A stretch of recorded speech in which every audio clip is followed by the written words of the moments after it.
remember that while he was in Korea, that he made some kind of a little record, like a phonographic record, and where he talked to us, and he sent it home, and I have a recollection of Nancy Ellen and I listening to that over and over again and crying, and because we were missing our daddy.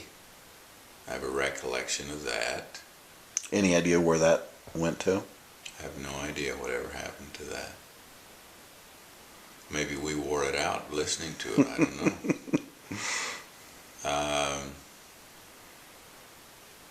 Just life on the farm, gathering eggs, feeding the chickens, watching Gramp brand the cattle.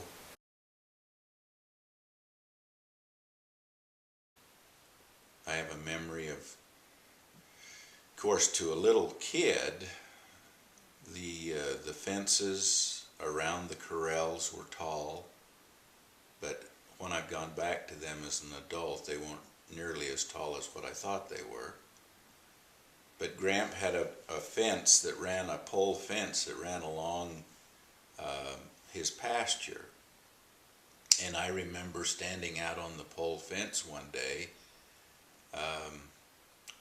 where he had two of his bulls were out there, and they were upset with each other, and they were going for it, just right along the fence. And here I was standing up on the fence looking down at them, and I thought that was so fun.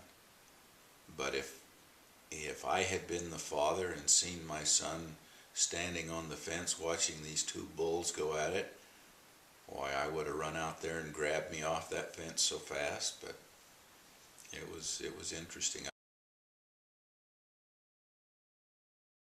I have a recollection. Gramp had a sleigh. Now, whether it was during this time or another time when we came back to visit, I don't recall.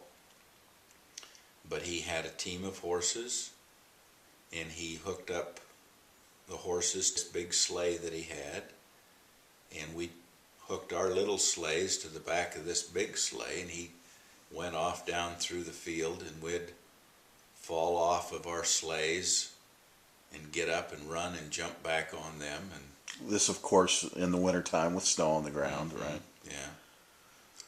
I just have a love for that country and a love for Gramp and Nana that has never left me. I love them. I love Almo and Elba, and that's probably the love that has made me make a decision that when I pass away, that I want to be buried in that area.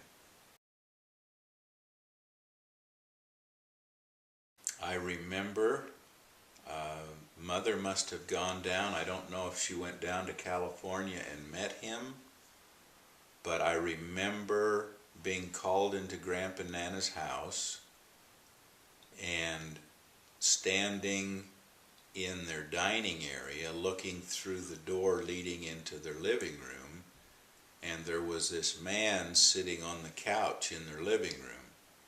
And I think in my head I knew that was my father, but he had been gone a long time, and I wasn't quite sure how to approach him or if I should approach him. I was a little standoffish at that time, so there was a little getting used to him again, because I had been quite young when he left.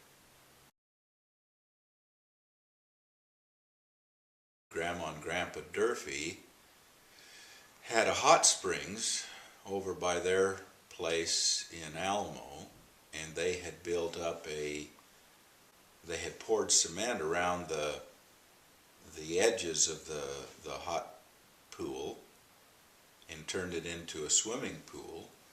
And I remember wearing some little striped swimsuit, and I didn't know how to swim at the time, but I was going hand over hand around the edge of the pool, just enjoying the warmth of the water. And I do remember my fingers slipping off of the cement, and down I went. And I don't know if it was my cousin Forrest or what, but somebody yelled that I had gone under. And Dad was there. I remember as I was going down, I was looking at the cement as I was going down and wondering how in the world I was ever going to get out of here. And Dad must have reached down and yanked me out.